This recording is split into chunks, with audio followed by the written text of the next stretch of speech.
Fala, amigo provedor, bem-vindo ao nosso podcast. Agora de casa nova, dentro do nosso estúdio aqui, na nossa sede. Estúdio agora finalmente fechou. Finalizamos aqui toda a estruturação, nossa parte de decoração, chegar nas cadeiras. Estamos fazendo os primeiros testes aqui de posicionamento de imagem. Então pode ser que nos próximos episódios haja algumas mudanças aí, se você acompanha a gente. Mas vamos lá, vamos iniciar, porque não dá para esperar o perfeito, a gente tem que iniciar e dar sequência no projeto. Pessoal, vamos conversar, estou aqui com o André hoje e a gente vai debater um pouco e bater um papo a respeito de previsões para 2026. O que a gente pode esperar? A gente entrou no mês de novembro, muita coisa aconteceu dentro do nosso cenário esse ano. A gente teve aí o início da nota 62, que passou a valer desde o dia 1º desse mês. Tivemos a questão do fim da outorga, que essa não era uma mudança que a gente estava esperando acontecer. A gente sabia da nota 62 desde o ano passado, que já vinha sido comentada e tudo mais, mas essa da outorga pegou a gente desprevenido. Fazia muito tempo que a Anatel não fazia uma modificação dessa envergadura e finalizou, aconteceu. Então, a partir de agora, os provedores precisam fazer. Então, vamos ver o que será que aguarda a gente em 2026. André, muito bem-vindo ao nosso podcast. Agora, Obrigado. a nossa sede. Dentro de casa agora. Dentro de casa. Agora, a intensidade vai aumentar, pessoal. Provedor de internet, 2026 vai ser um ano, assim como foi 2025, de muita mudança, tá? Então, nesse podcast a gente vai falar um pouco dessas mudanças, mas o que você, provedor, não pode fazer é ficar parado. Realmente, o mercado está mudando bastante e a gente precisa estar se atualizando a todo momento. Exatamente, pessoal. Na verdade, ficar parado é a pior das opções, sempre foi e acredito que sempre vai ser, se manter estagnado no mercado. A gente vê que o mercado de telecom ele já foi mais rápido em mudanças. Hoje a gente chegou meio que numa homeostase do mercado, está mais estabilizado. Contanto, tem que se mover, tem que sempre estar buscando essa movimentação, porque, de fato, não dá para ficar esperando acontecer, né? A gente viu essas modificações, mas assim, dentro disso, o que a gente pode esperar para 2026, André? Qual que é uma movimentação que você enxerga para o nosso mercado? Há alguma grande mudança? Como que a gente pode esperar? O que o provedor tem que fazer agora nesse final de ano? Tá? Estamos não é nem o quarter final, né? Estamos no último bimestre do ano.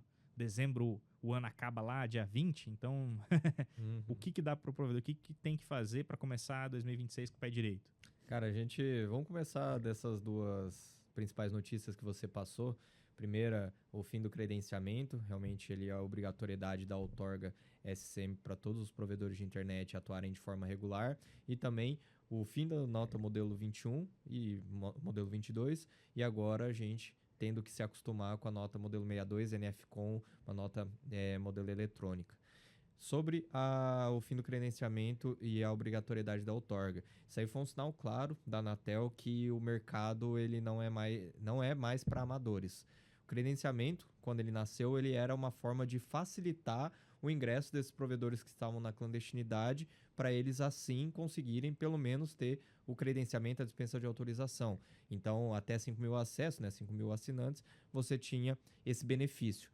Com o fim dela, o que acontece? Todos os provedores eles agora precisam ter todos os documentos necessários para você retirar a outorga. E quem já fez, né, a gente que é especializado nesse processo, todos os provedores que já têm outorga, sabe que totalmente diferente uma forma de credenciamento do que é para tirar a outorga SCM.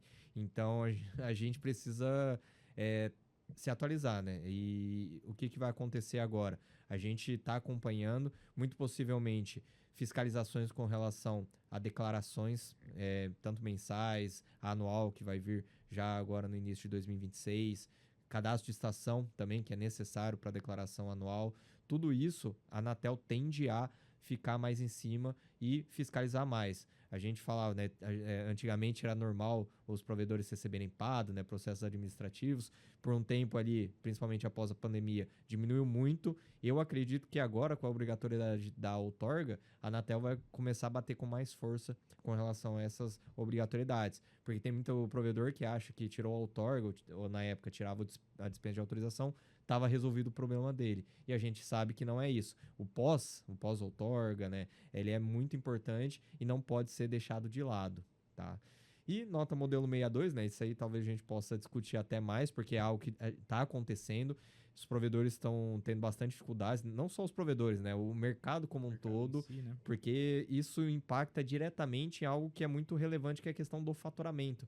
Para se faturar para o cliente do provedor de internet, já está sendo mais difícil. Antes, como que era? Na nota modelo 21, basicamente, você recebia para depois emitir a nota. Então, tinha muito provedor que fazia o quê? Eu vou faturar ali, eu escolho o quanto de nota fiscal eu vou emitir para poder pagar o imposto que o provedor queria. Hoje, com a nota modelo 62, não é mais possível. Você emite nota fiscal para daí gerar a fatura e enviar para o teu cliente. Então, o cliente ele vai ter a nota fiscal em mãos com tudo que tem incluso dentro desse plano. Então, fica muito mais difícil a sonegação de imposto. Ou seja, um dos grandes gargalos ali dos provedores, né? Gargalos que eu digo, uma das grandes dificuldades que era a questão da regularização fiscal, hoje não é nem mais urgente, né? É muito urgente ele correr atrás para se regularizar nisso. Porque o provedor que não conseguir fazer isso nos próximos meses, ou das duas uma, né? Ou vai voltar para uma clandestinidade, vai começar a cair na malha fina com sonegação de imposto, ou vai ter que, do dia para noite, pagar 100% de impostos devidos, né? E a gente sabe que isso é muito complicado. Exatamente. Então, esse ponto que você chamou a atenção da nota 62, eu vejo que era o maior receio, pelo menos dos provedores que já estavam mais antenados, porque a gente sabe que no mercado existem sempre que tem uma mudança, tem dois tipos de pessoa. Aquela pessoa que ela tá ciente, ela já tá mais desesperada, ela tá olhando pro mercado com mais incidência, e você tem aquela pessoa que ela tá assim, vai indo, dia que acontecer a gente vai lá e vê o que dá, né? A gente viu dois perfis aí muito claros aí nesses dias que precediam, de fato, a virada de chave ali para a nota 62. E o grande medo de quem estava se antecipando é como eu vou fazer essa questão do faturamento, né? Que a gente sabe que o mercado não faz 100% das notas, a gente tem toda essa questão, e a nota modelo 62 ela é uma nota que ela visa eliminar isso, né? O controle do governo realmente... Pessoal, o governo quer receber imposto, é óbvio, né? Faturou, pagou imposto em cima. O que é a lei, o que é o governo, estou fazendo juízo de valor se a empresa A, a empresa B sonega, mas o que o governo quer é receber imposto. O Brasil sonega? Sonega porque a lei é frouxa e é complicado, mas a regra é a declaração do imposto. Com a nota 62, por ser uma nota sofisticada, uma nota mais tecnológica, você já tem ali travado no negócio de, já sai a nota direto. Então, aquele negócio de, eu vou mandar o boleto para o cliente, se ele pagar, eu emito a nota para ele, e se ele não pagar, eu não emito, também já é um negócio mais complicado de fazer, porque já vai na lata, né? Provedor, só para a gente lembrar, essa é uma realidade era uma facilidade que a gente tinha como vendedor de serviço, porque quem vende produto, independente se a pessoa pagou ou não, a nota já, na hora que efetuou a compra, a nota fiscal do produto já foi, é automático. Inclusive, se comprei um produto, paguei, deu algum problema no meu cartão e por um acaso não saiu, você vai ter que vai dar, o site dá a opção de trocar o cartão ali, mas ele já emitiu a nota. Então, se você não trocar, ele já perdeu a nota, já foi, né? Então, fica mais complexo. É o que a gente fala desde o começo do ano. O jogo está se profissionalizando, aonde quem é amador vai ser repelido, quem é amador vai quebrar. Não adianta ficar de amadorismo ou não querer se modernizar, não querer se sofisticar, não querer aprimorar o seu nível de gestão. É preciso fazer isso porque o mercado vai fechar. O que o mercado fez assim na pandemia, ele está fazendo ao contrário agora que passou a nossa crise sanitária. O mercado está fechando e está ficando só realmente quem é profissionalizado, quem se especializou, quem modernizou e sofisticou a empresa ao longo dos anos. Então, quem não fez isso vai ter que correr rápido atrás do processo, né? Um ponto interessante da gente falar nessa questão primeiro de tudo, o teu sistema. Você já está com um sistema adequado para fazer essa emissão? Você já verificou se está tudo certo? A gente comentou isso na última live, mas e aí? Foi atrás, entrou em contato com o sistema? Tem provedor que eu tenho certeza que não fez isso ainda. E já estamos aí com uma semana corrida de nota 62. E aí? Vai esperar o fim do mês para dar desespero? Sempre e sempre foi sobre antecipação. Por isso que a gente já traz esse podcast, trazemos isso aqui sobre previsões para 2026. A gente está há 2 meses só de 2026. Então, se você está começando o planejamento agora, você já está um pouco atrasado. Mas ainda é melhor do que começar ele dia 1 de janeiro. Dia 2, né? Porque dia 1, dia 1 é feriado. Mas se você deixar para começar dia 2 de janeiro, aí você está totalmente errado. Porque aí o que você deveria saber que vai fazer ao longo do ano, você vai estar parando janeiro para pensar ainda. Então, você já perdeu um mês no ano, já são 11.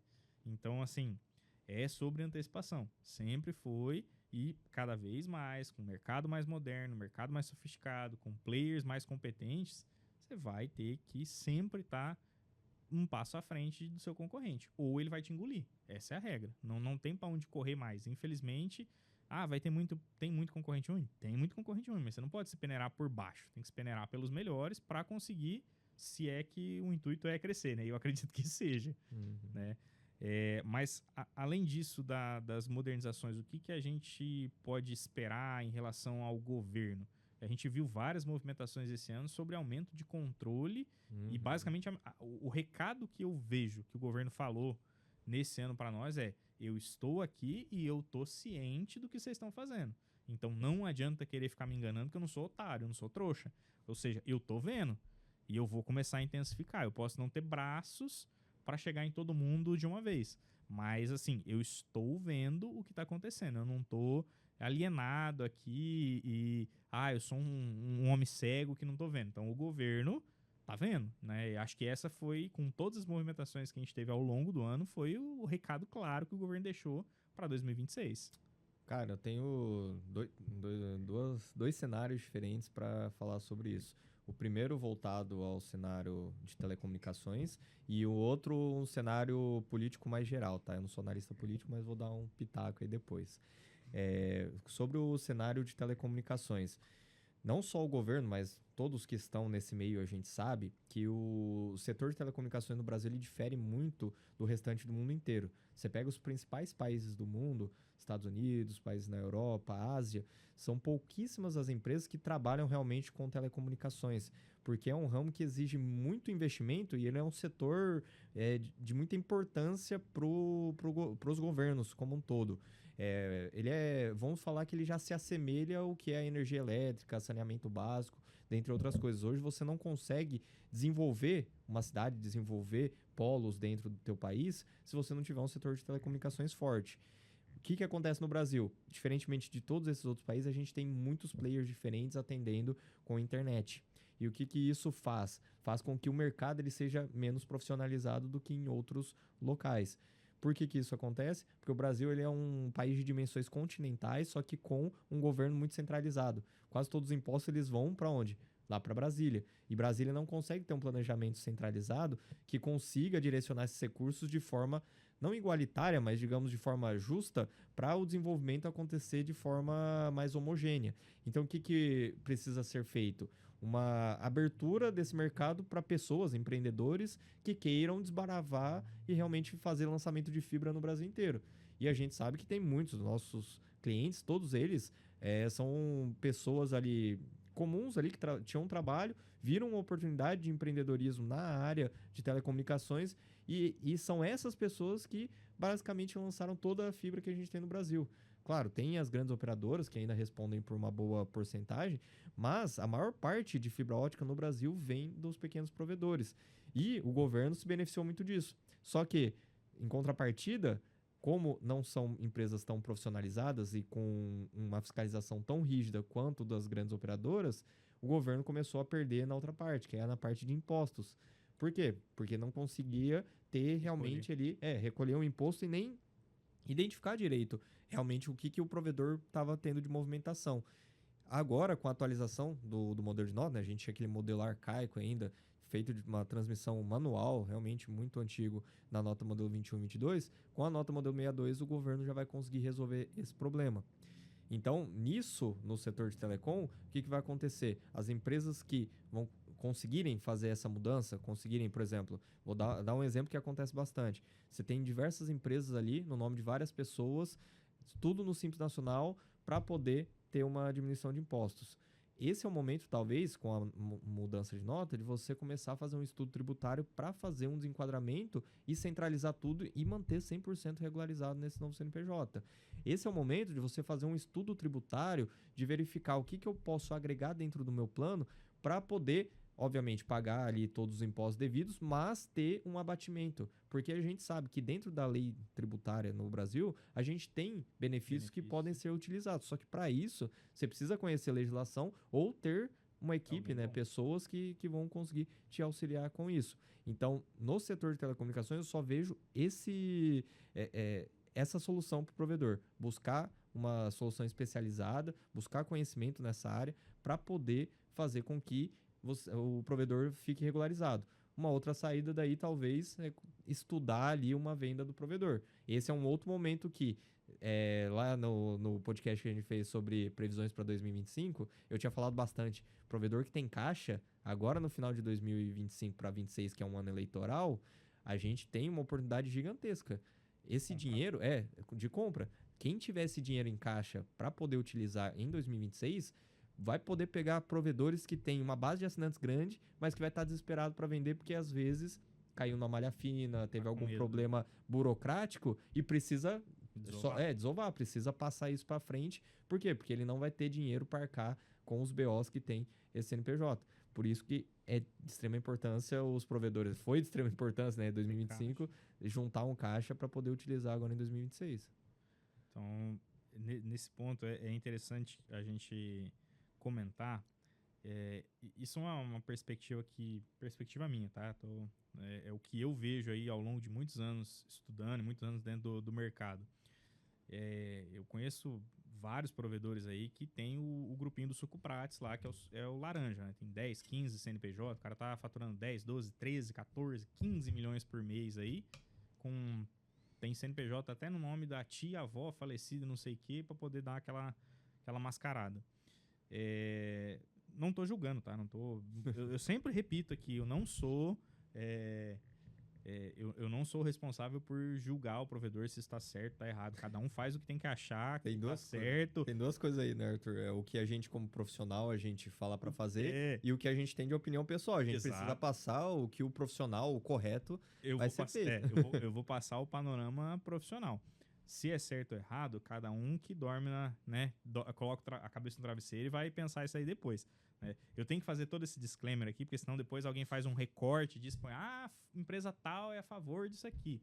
Não, tô fazendo um disclaimer de uma opinião minha sobre isso. Não é bem uma opinião, é uma opinião, mas é o que eu vejo do mercado. O provedor que faz isso, ele tem muito receio de desenquadrei para o lucro real, o lucro presumido, vou quebrar, não vou conseguir faturar. Mas vamos fazer uma outra análise. Se as grandes operadoras, vamos falar da Oi que ela faliu, mas Claro, Vivo e TIM, se elas conseguem operar dentro do lucro real, elas conseguem ser lucrativas, vocês acham mesmo que eles pagam 100% de impostos e que eles não fazem nenhuma manobra, não tem nenhuma gambiarra, nenhuma benefício, nenhuma situação ali, não tem nenhum SVA do lucro real? É óbvio que tem. No lucro real é muito mais difícil, não dá para sonegar, não, mas você tem diversos outros benefícios, diversas manobras ali, diversos cambalachos ali que a nossa lei permite ser feita, diga-se de passagem, são coisas legais, mas que você tem que ter um domínio, assim, o contador que mexe com isso aí, o cara é um malabarista, é um mágico, mas tem essa magia, porque essas empresas fecham no azul. E todas as grandes empresas de bolsa, todas as grandes empresas que são bilionárias do mundo, elas estão nesse regime aqui no Brasil. Então, assim, eu vejo que tem muito esse medo de, se eu desenquadrar, eu quebro, porque eu só consigo ter lucro dentro do Simples. Não é isso. Dependendo do que você está fazendo, volto a repetir, você precisa ter um profissional extremamente capacitado para conseguir achar todas essas minúcias, todos esses detalhes. Por exemplo, combustível. Sabia que se você está no lucro real, acho que só no real, não sei se no presumido também, mas o combustível, se o seu carro estiver no CNPJ da empresa, você consegue pegar a nota de todo o combustível e jogar como custo e ter um abatimento de 40% do valor. Olha que legal, 40% da gasolina que o seu carro, da sua casa, está usando, você pode abater. Pode ser que não seja exatamente assim, tá? Mas não vão pegar isso aqui e falar que eu falei isso também. Eu não sou contador, mas eu já vi falando isso daí. Ou seja, tem manobras que podem ser feitas. E, repito, se alguém tá lá e tá com a empresa dando dinheiro, dando lucro lá, é porque lá também dá para dar dinheiro.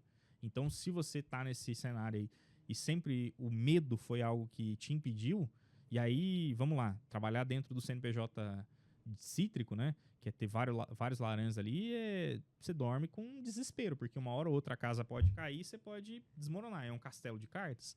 Então, assim, se o medo é um dos receios, ache um profissional, esse profissional é caro, tá? Não vou falar que ele é barato, você vai gastar um rio com esse cara, só que pode ser que você lucre pelo menos igual. Imagina, você tá... Vamos lá, você só nega um monte e tem um lucro X. Vamos supor que você consiga ir para um cenário de lucro real com o mesmo lucro. Só que daí 100% regular, podendo dormir assim tranquilo, sem ter medo de receita, sem ter esse receio. É possível fazer, só que você vai ter que pagar caro. 5, 10, 15, 20 mil por mês. Imagina pagar tudo isso para um contador. Mas imagina não ter medo nenhum da receita bater na tua porta, não ter medo nenhum de sonegação, não ter problema nenhum com isso. Olha que beleza. Então assim, precisa de um profissional bom. Mas dá para ser feito, porque se tem alguém... É uma questão de análise. Se existe alguma empresa lá e ela tá dando lucro, ela não faz tudo 100% sem inteligência. Ela tem uma inteligência por trás que ela faz ser lucrativo. Porque senão, vamos pensar, a Oi, a Vivo, a Claro, essas coisas, ia ter 76 mil CNPJ no Simples Nacional, no nome até da mãe do cachorro que trabalha lá dentro, para conseguir diluir faturamento. Mas não é o caso. Então, assim, é possível se fazer, né? E é o que o André falou. Quem tem dinheiro esse ano vai conseguir pegar os caras que estão desesperados para vender porque caiu no enrosco fiscal. E quem também tem dinheiro vai poder ou crescer ou regularizar caso a casa esteja desorganizada. Mas um ponto aí que é válido ressaltar é o seguinte: ninguém vai comprar provedor desorganizado. Empresa maior não compra baderna. Então, assim, teus clientes ali... Compra descontado. Aí é aquele negócio, depende do preço. Exato. Tudo depende do preço. Tudo depende do preço. Não tem nada mais caro que uma BMW barata, né? Então, assim, pode ser que o cara compre, mas vamos supor que o cara pagaria ali, se tudo tivesse certo, R$ 1.500 no assinante, R$ 1.000 no assinante. Se tiver tudo zoado, tudo badernado, o cara vai pagar 500. Então, assim, você vai perder dinheiro na venda do seu ativo, que é a empresa que você veio construindo ao longo de décadas, talvez. Então, assim, questões básicas. Primeiro, se eu estou comprando uma carteira de serviço, primeiro eu quero que esse cliente tenha um contrato. Basiquinho de tudo, porque eu preciso garantir que ele vai ficar comigo. Porque senão eu estou comprando areia, vai escorrer pelos dedos. Eu vou pegar o cliente, a hora que eu passar ele para minha base, ele pega e vai embora. Então, comprei 1.000 assinantes aqui do provedor do André, não tem contrato nenhum, a hora que eu comprei 400 sai no mês seguinte, ó. Aí eu me lasquei, não deu certo, então eu preciso no mínimo uma garantia de contrato. No mínimo, a rede, se eu estou comprando a estrutura física, a rede, poxa, aí complica, porque aí eu vou querer uma documentação, eu vou querer saber na onde que você tem fibra, quais são suas CTOs, o que está passando lá dentro de fibra. Então, assim, quanto mais coisa você vai vender na hora da venda, mais documentado e mais estruturado tem que ser. Então, para quem leva tudo meio nas coxas, até para vender, perde dinheiro.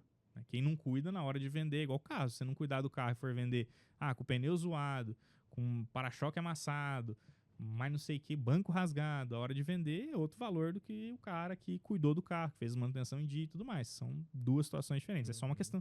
Tudo que eu falei aqui é minha opinião, mas é lógica, tá? É só uma questão de análise lógica, não é questão de gênio, é só olhar e pensar o que é fato, né? Mas outra coisa que a gente pode ver pro setor também. Gente, não vai ter nenhuma evolução tecnológica para 2026 que...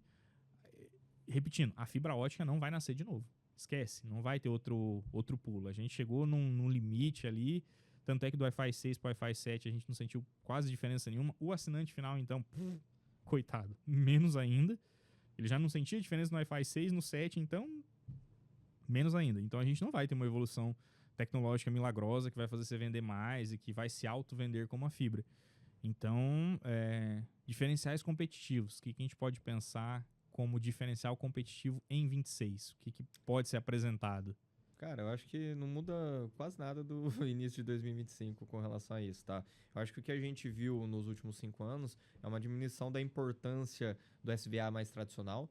A gente vê ali até pelas dificuldades que vários desses, tanto os streamings grandes, mas os demais também vem tendo com a lei brasileira. A gente pode ver um encarecimento desses streamings e muitos deles tendo que sair de pacotes ali mais básicos de internet. Então, já não vejo mais como um diferencial muito claro. O que você pode pegar para fazer como um diferencial real ali? serviços realmente que você vai aplicar. Igual eu falo, o provedor de internet ele é acostumado a vender mega. Se ele começa a vender a prestação de serviço, isso especialmente para, óbvio, classes A, B e talvez na classe C, é você poder atender uma pessoa que tem uma casa de uns 200 metros quadrados, não com um ponto de rede, mas fazendo ali realmente um estudo de onde eu vou colocar ali os modems, repetidores, tudo isso ali, às vezes cabear, vai ter dois filhos ali da família, eles jogam. Pô, faz ali um cabeamento, vende um pacote ali com um exit lag, né? Não fazendo propaganda, mas já fazendo. Mas buscar essas alternativas, sabe? Soluções personalizadas para você poder aumentar o teu ticket e não entrar numa briga de preço. Trazer ali, talvez, energia solar, trazer um monitoramento, câmeras, né? Até tinha comentado isso lá no início de 2025.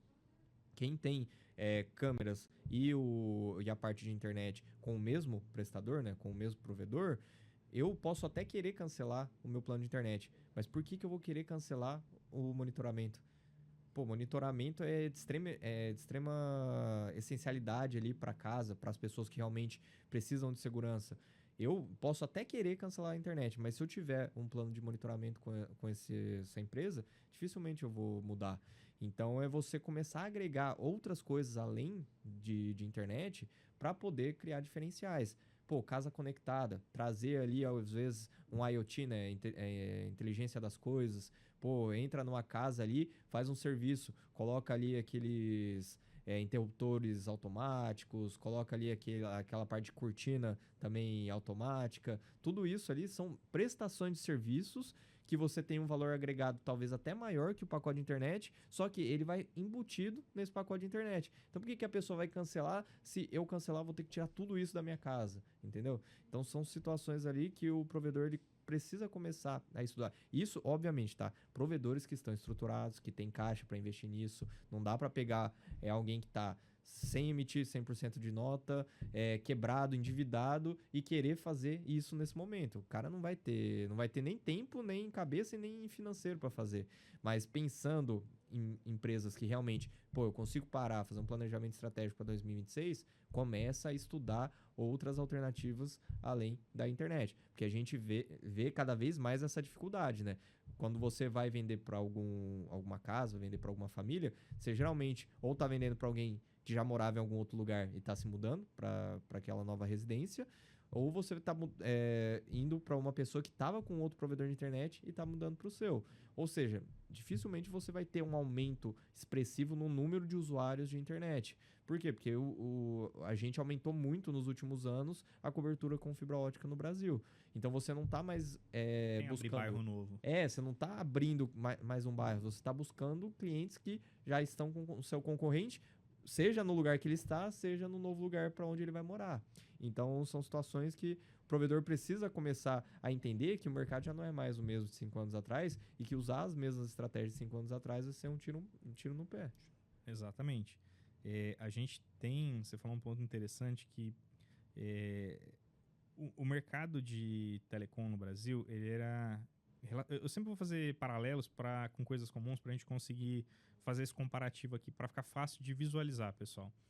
Vamos pensar que o mercado de telecom há 5 anos atrás, ele estava ainda, digamos assim, engatinhando na fibra ótica do Brasil.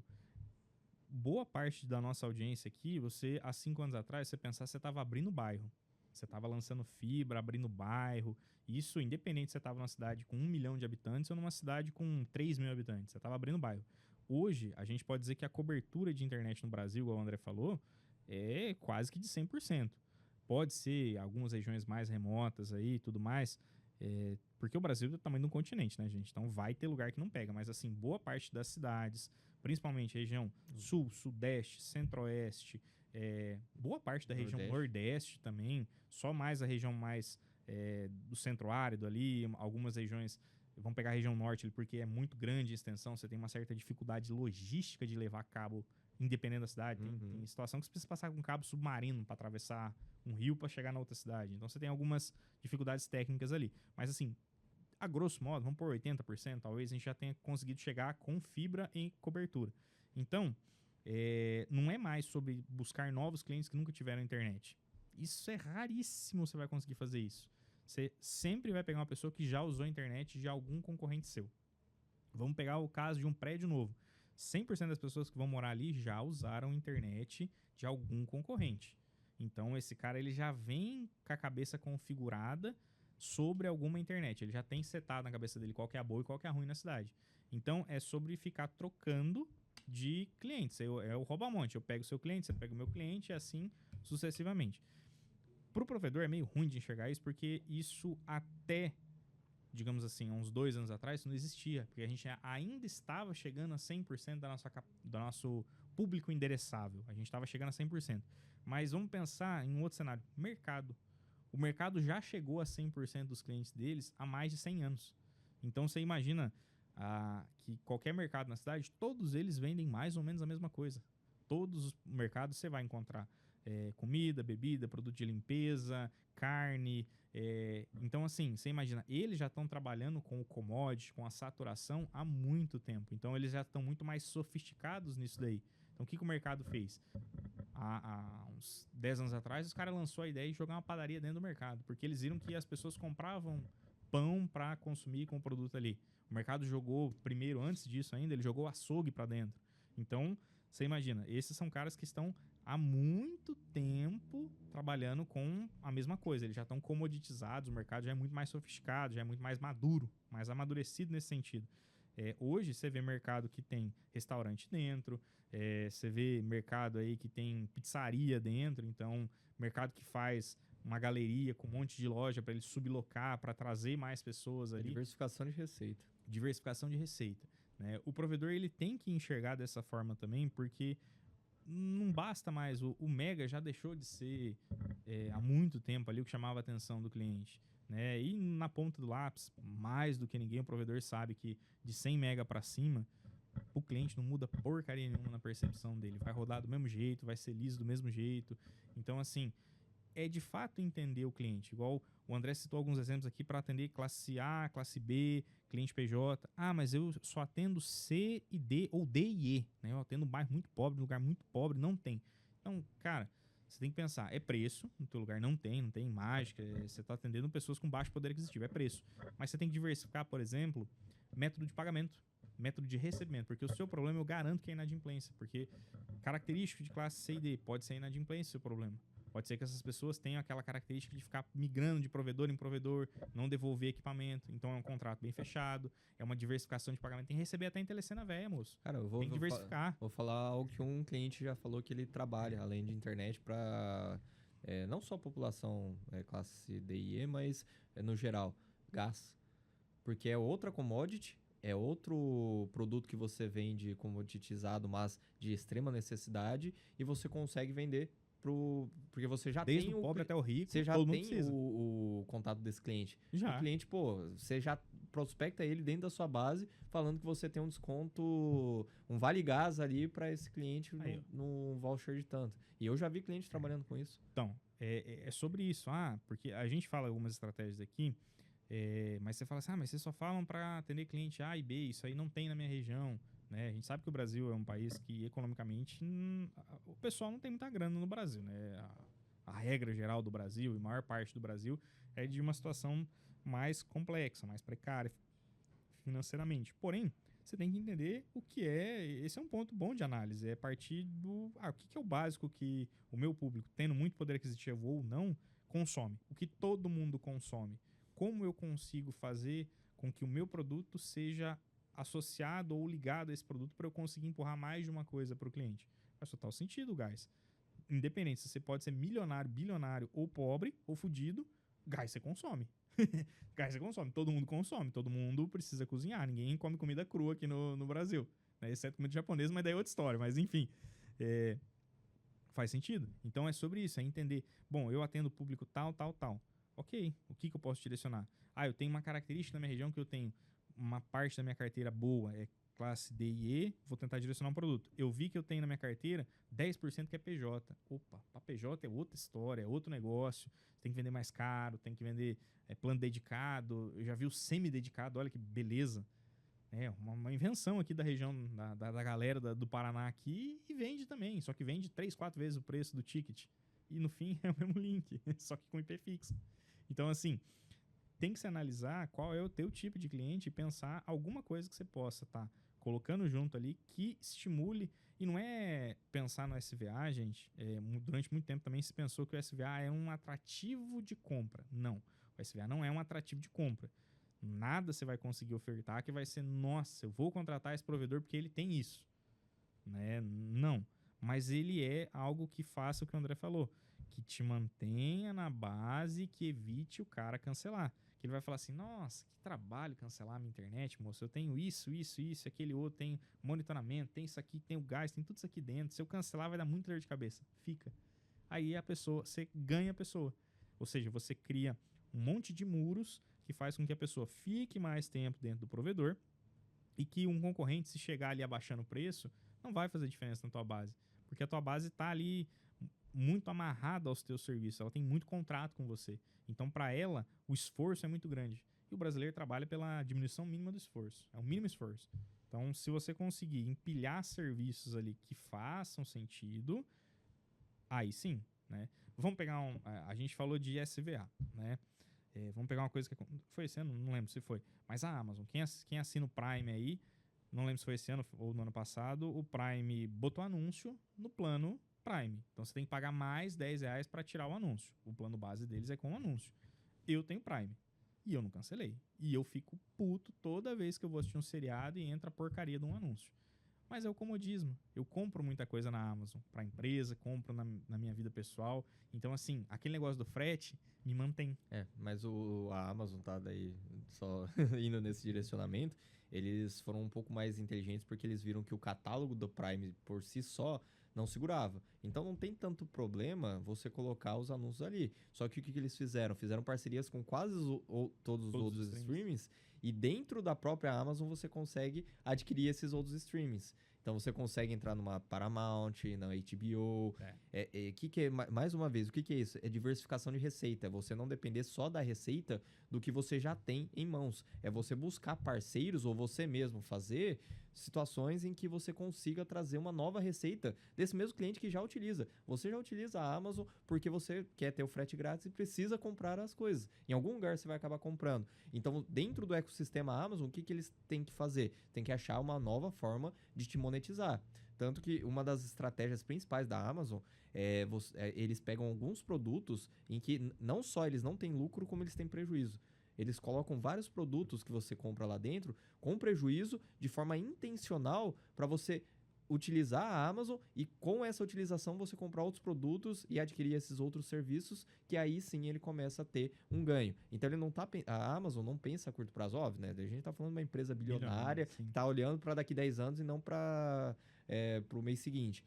Mas se você, provedor, você quer realmente chegar num patamar grande, você quer sair só do modo sobrevivência e quer chegar a ter uma empresa real, uma empresa que vá se sustentar a longo prazo, que você vá poder ou vender ou passar para o teu herdeiro, seja lá o que você quiser fazer, você precisa pensar começar a longo prazo. E o que essas grandes empresas elas fazem? Pensam no cliente não na primeira compra, mas pensam no cliente na vida inteira que ele vai se manter junto com a tua marca. Exatamente. Como você faz aquele cliente ser seu cliente para o resto da vida. É sobre isso, é sobre você estar sempre empilhando coisas nele, diversificando a receita do cliente ao longo do tempo, para eles terem um motivo de se manter ali com você. Né? Você citou esse exemplo aí de perder dinheiro. Eu vi uma matéria esses tempos atrás sobre a Sony, né, que vai ter o lançamento do PlayStation de novo. E a Sony, ela vende o PlayStation nos Estados Unidos com $50 de prejuízo por equipamento vendido. Então quer dizer que eles perdem $50 a cada PlayStation? Perde. Cada máquina, se você pegar o custo de fabricação e o custo que é vendido nos Estados Unidos, sim, é R$50 que perde. Porém, aonde que a Sony aprendeu a ganhar dinheiro? No jogo. Ela aprendeu a ganhar dinheiro, ela sabe que o jogo, que a PSN, que todos o ecossistema da PlayStation é muito mais funcional, é muito mais lucrativo do que o console. O console é um negócio que eu preciso vender para você num preço baixo para você cair dentro do meu ecossistema e aí sim, o que você vai gastar comprando o jogo, que você vai gastar mantendo ali, isso aí vai dar muito mais. Quem joga aí, pode ver quanto você já gastou em jogo e quanto você gastou no console. Provavelmente você já comprou o jogo suficiente para ser o mesmo preço ou até mais Sim. do que o console. A gente pode trazer até pro Brasil isso. Máquina de café é exatamente nesse sentido. Máquina de café. A porcaria da Dolce Gusto custa 200, 300 reais. Eles A perdem caixa de cápsula é 20 pila, moço. 20, 25, 20 com na promoção. recorrência. Com recorrência. Você compra todo mês. A minha mulher toma essas merdas. Eu tenho que comprar um monte todo mês. Então, pô, eu já gastei... Não vou nem falar. Eu gastei umas 10 máquinas já aí ao longo desses todos os anos aí, desde que eu casei com essa maquininha. Então, assim, a máquina é ínfimo, né? Então, mas um serviço é mais difícil? Óbvio, né? Óbvio que é mais difícil fazer isso. Mas tem como. A Amazon é um serviço. Ela vende produto? Vende, mas ela é um serviço. E ela foi enxergando serviços dentro do ecossistema. Mas essas estratégias não servem para mim, eu não tenho dinheiro. Mas você tem que começar a pensar em ter, né? Tem que começar a fazer ações para ter Entrando nesse caixa. assunto, tá? É porque eu realmente, às vezes, o provedor, principalmente os menores que estão nesse modo de sobrevivência ainda, eles pensam que essas situações, principalmente essas olhando para fora, né? Olhando para mercado, elas são muito fora da realidade. Pô, o cara, quando eu tiver 3 mil, 5 mil, 10 mil assinantes, eu começo a pensar nisso. Eu preciso agora resolver os meus problemas diários. O que eu falaria, tá? Esse cara, ele realmente, se for pensar todas essas soluções que a gente passou, muitas delas são inviáveis. O que esse cara precisa fazer? Primeiro, ele precisa olhar para dentro. Ele precisa começar a arrumar a casa para daí depois começar a olhar para fora e começar a adentrar mercado. Entrando em alguns departamentos. Pô, departamento comercial. Com certeza, todos esses provedores que são pequenos, que estão com essas dificuldades, têm muitos gargalos comerciais. Já analisou realmente teu processo de vendas? Às vezes você nem tem um processo de vendas, só cai lá pro teu atendente fazer o atendimento e vender. O dono faz a venda. Às vezes até você mesmo como dono faz a venda e o tanto de dinheiro que você está deixando na mesa de fazer isso. Marketing, você já parou para estruturar um plano de marketing, pensar realmente no que eu vou investir, no que dá mais retorno, já fez análise dos investimentos que você fez em 2025? Provavelmente não. Então, aí é aquele negócio, não adianta olhar para fora se você não está olhando para dentro. Financeiro, com certeza, dentro das tuas linhas de custo lá na DRE, você deve ter várias. DRE é o demonstrativo de resultado do exercício, tá? Que é feito tanto pela contabilidade quanto dentro do financeiro, que você faz análise de todas as suas receitas e de todas as suas despesas para você ver o teu lucro. Com certeza, nas linhas de despesa, você tem muito dinheiro ali que você está deixando na mesa, que você poderia estar economizando. Você já parou para olhar isso? Com certeza não. Aí a gente olha para outros departamentos, departamento de pessoas. Pô, o número de pessoas que você tem faz sentido para a tua empresa hoje? Será que você não está subdimensionado ou superdimensionado? Precisa ser feita uma análise de eficiência também da equipe. Tudo isso são situações que daí quem é menor, né, quem está aí nesse modo de sobrevivência, precisa fazer antes de pensar em qualquer outra coisa olhando para fora. Exatamente. O primeiro passo, você falando, eu vou lembrando das fases que a gente teve aqui dentro da empresa para conseguir crescer ao longo dos anos aí e conseguir, por exemplo, fazer investimentos. Mas assim, o primeiro ponto é vender. Básico. Se a empresa não vende, está fadada ao fracasso. Uma empresa tem que vender. Vender de maneira inteligente, para não ficar vendendo, colocando cliente ruim ou fazendo venda que vai se desfazer, cliente que vai sair muito rápido. Analisar a tua capacidade de atendimento baseado no que você vende. Também não pode vender um monte, não conseguir atender. Também não faz sentido nenhum. Vendi um bairro inteiro que eu nem fibra tenho lançado. Meio óbvio, né? Vou falar uma frase que eu acho que vai resumir isso. Vendedor bom não é aquele que executa a venda, é aquele que traz lucro para a empresa. Exatamente. Então, assim, primeiro ponto é ajustar a casa. É óbvio, gente, a gente está falando, a gente tem clientes aqui e o mercado tem provedor em todas as etapas, mas a gente pode dizer que boa parte do mercado são provedores de pequeno e médio porte. E tem muito provedor que abriu na pandemia, que abriu dali para frente, que ainda está nesse modo de sobrevivência. O empresa, o cara que faz tudo, é o cara que lança fibra, é o cara que tem que romper uma fibra de 2 horas da manhã, ele tem que ir lá mexer. Vender um cliente novo, ele que vai na casa do cara fazer a ativação, ele que vai lá ligar e configurar e tudo mais. Esse cara, óbvio, né? Não tem como ser, vou contratar um funcionário para trabalhar aqui. No comercial, por exemplo. Mas, assim, capacita a pessoa que está lá. Né? Porque também sozinho, uma empresa de um homem só, no meio que não tem como também. No mínimo, você vai ter a sua esposa ali te ajudando, ou um sobrinho, um irmão, um sócio, alguma coisa assim. Divide, estrutura aquilo ali e fala, olha, eu vou ficar responsável pela venda, eu vou ficar responsável pela parte técnica.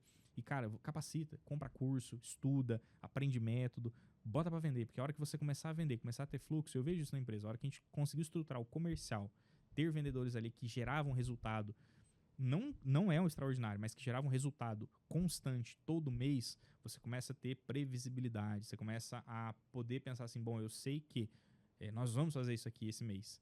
Então você começa a galgar metas maiores, você começa a fazer outros investimentos. Vou dar um exemplo, o podcast é um investimento desse. Fazia muitos anos que a gente ventilava fazer isso. Essa sala aqui custou caro pra caramba montar toda essa infraestrutura.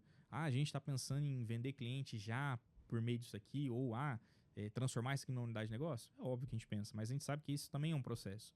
Foi um processo que a gente iniciou com uma sala terceirizada, trouxemos aqui a sala interna, fizemos toda a estruturação, estamos lançando episódio, agora a gente vai aumentar muito a intensidade, e a gente sabe que isso aqui tem potencial para virar uma unidade de negócio, ou propriamente para aumentar o nível de consciência do nosso mercado. Só que isso é um processo, são anos que entre a ideia nascer, ser executada e continuar sendo executada, são anos.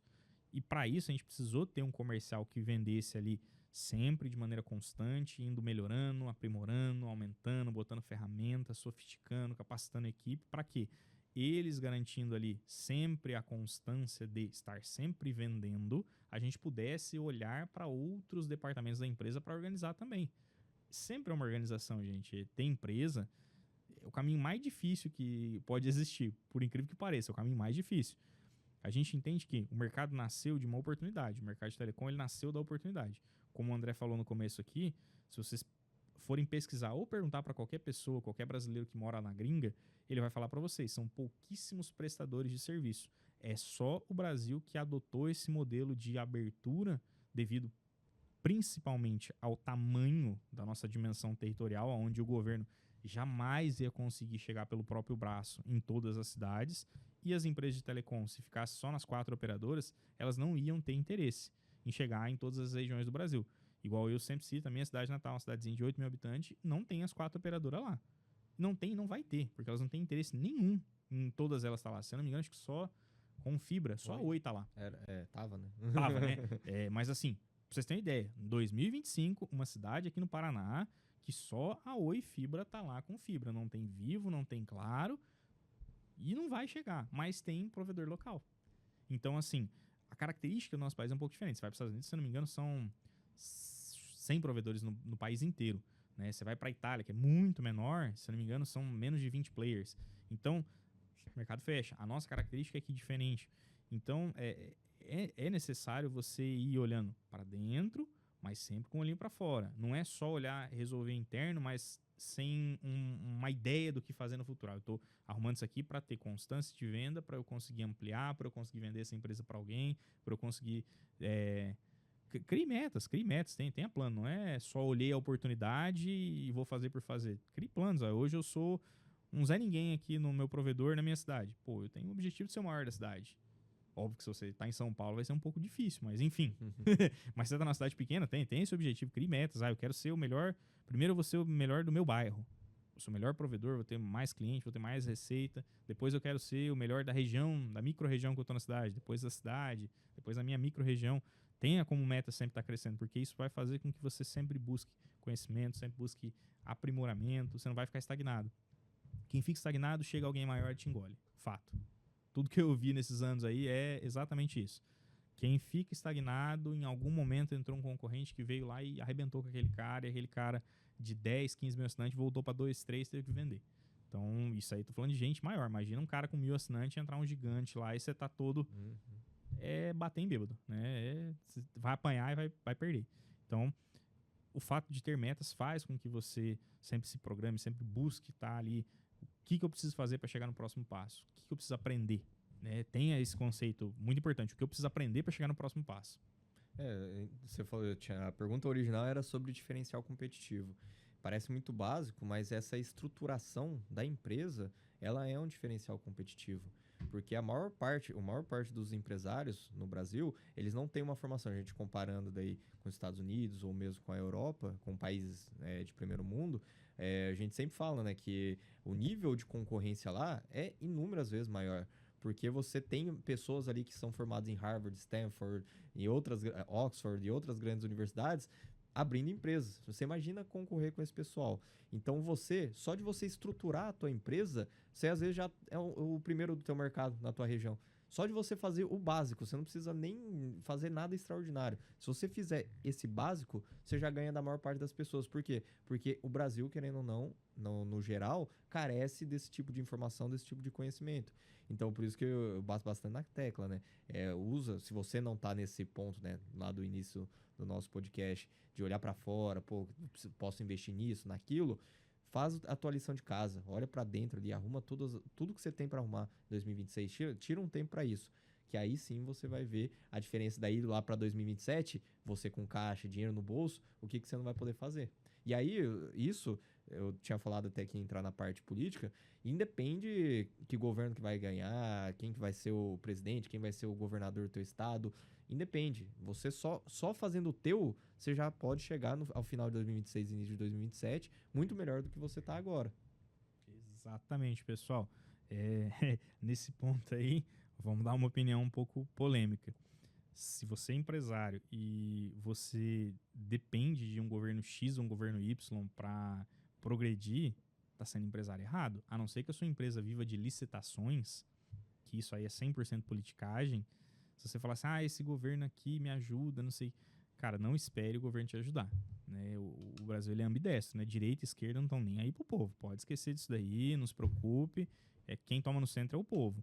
Então, se você está esperando uma facilidade disso aqui num governo ou outro, cara, o mercado nunca vai facilitar, nunca vai ter um governo que... Pode ser que um governo ou outro melhore alguma condição aqui, tira um imposto aqui, muda uma coisinha ali, mas no fim das contas, não vai ser significativo a ponto de falar assim, não, nesse governo, com esse cara aqui, eu vou conseguir ficar bilionário com a minha empresa. Se você está esperando esse momento acontecer, você vai morrer esperando. Não vai acontecer isso aí. Então, quando a gente parte para empreender, a gente tem que entender que a gente é o construtor daquilo que a gente quer. Para bem ou para ruim, a gente vai construir. Com o governo A, com o governo B, com qualquer um que seja lá em cima, até porque eles não estão ligando pra gente. Pense assim, eles não estão ligando, não estão pensando em ajudar, não estão pensando em nada. Por mais que o discurso, mas no discurso os caras estão falando, não, cai em papo de político. Pô, 2026, cai nessa? Não tem como. Então, se prepare, se organize para fazer o seu e a despeito se quem governa é direita, esquerda, centro, canhota, sei lá. Isso aí, não se preocupe com isso. Se preocupe em fazer o seu. Se você fazendo o seu bem feito, bem estruturado, trabalhando direitinho, um governo ou outro fizer alguma manobra, mudar alguma lei que te ajude, beleza. Se ele fizer algo que te prejudique, beleza também, porque você vai estar preparado para isso. Então você vai aguentar o tranco. Se fizer algo que te ajude, opa, vou lucrar mais ainda.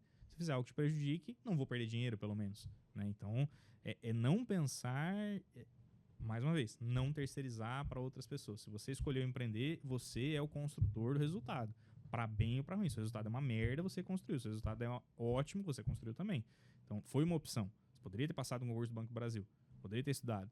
Mas a opção foi empreender.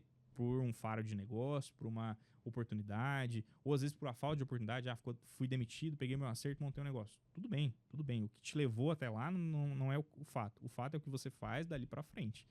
Ficar estagnado ou esperando que aconteça um fator externo, um milagre externo, milagre só Jesus faz. E vamos lá, você tem que fazer a sua parte, tem que se posicionar para o milagre acontecer. É um ponto, né? É um ponto crítico, mas é verdade. É dura, é chata, mas tem que ser falado. Cara, e usar agora o exemplo que aconteceu na Outorga. A gente está aqui na empresa desde final de 2019, começo de 2020, falando da importância da Outorga. Mesmo você não tendo os 5 mil assinantes, vamos tirar a Outorga e tudo mais.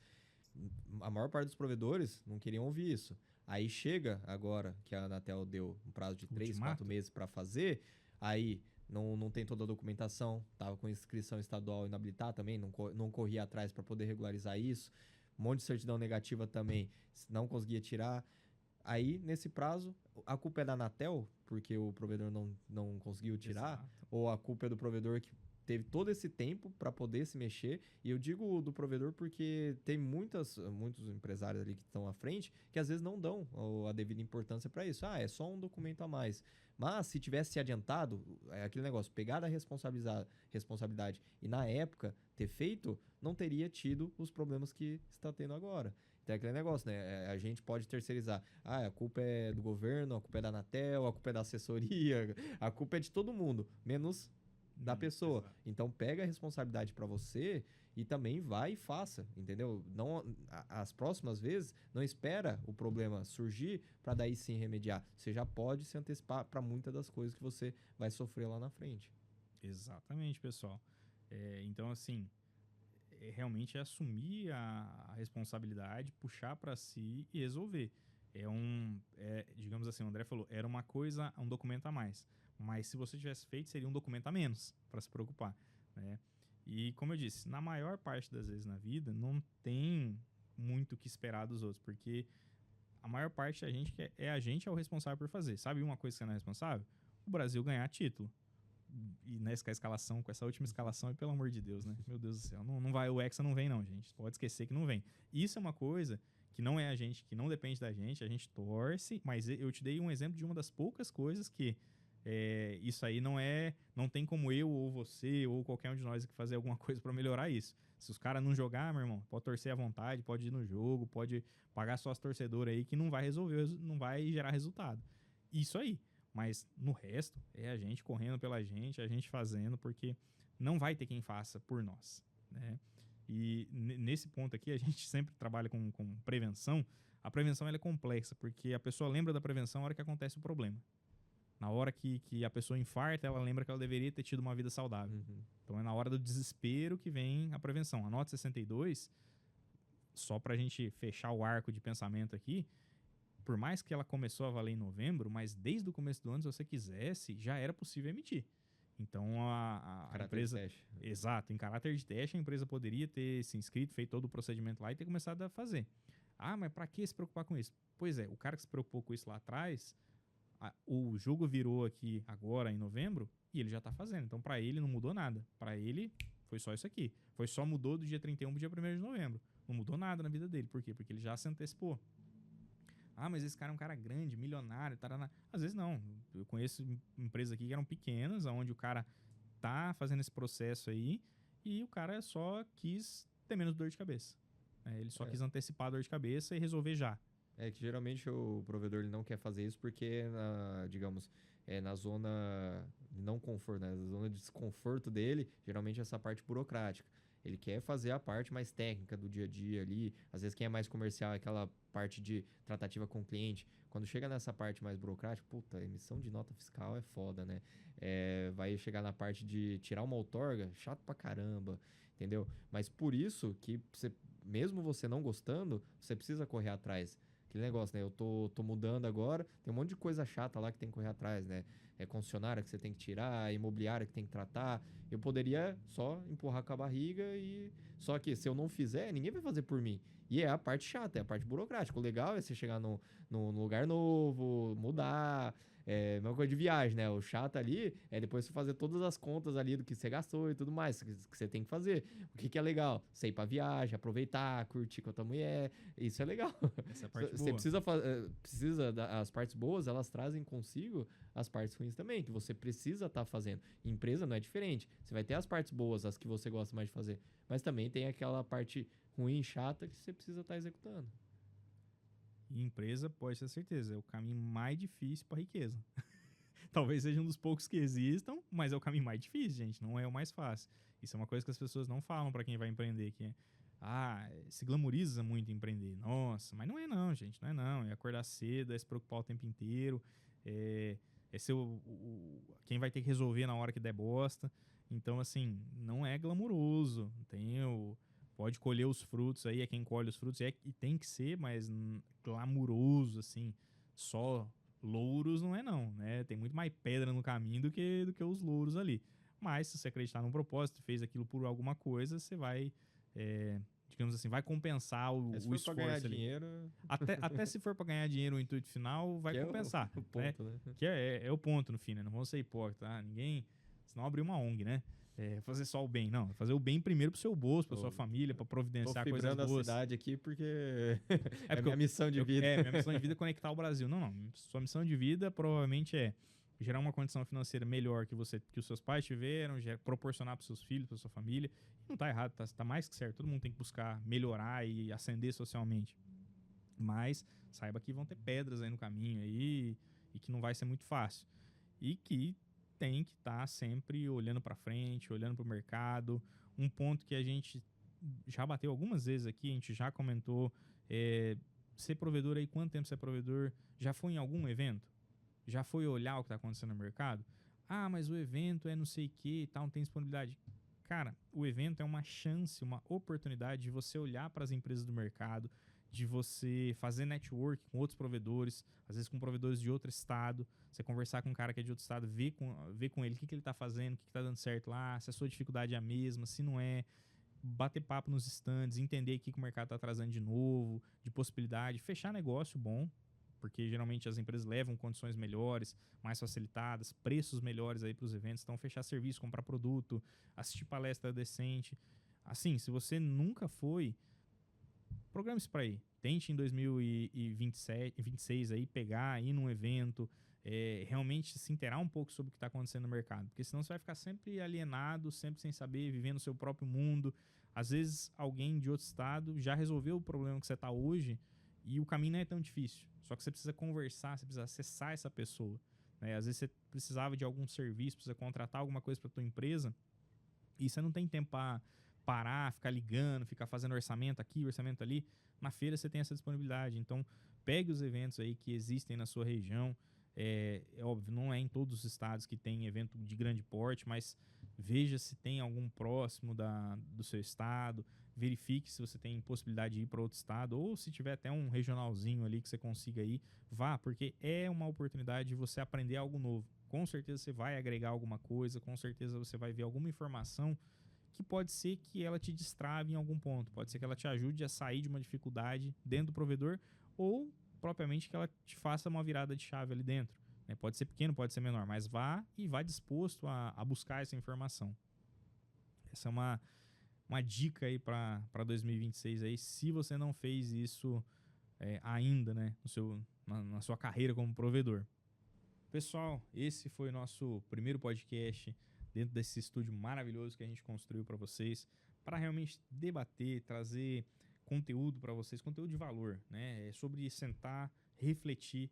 Então, segue a gente aí nas redes sociais, segue a gente, se inscreve no nosso canal, ativa o sininho, deixa o like, isso fortalece demais o nosso canal. Isso mostra pra gente que o conteúdo está sendo relevante, que ele está ajudando vocês a romperem aí como provedores, para vocês mudarem de nível, né? Aumentar a sofisticação, ganhar mais dinheiro, e que realmente está fazendo sentido isso daqui pra gente. Então deixem um like, isso fortalece demais, faz com que a plataforma entenda que o nosso conteúdo é relevante e continue entregando esse conteúdo para outros provedores.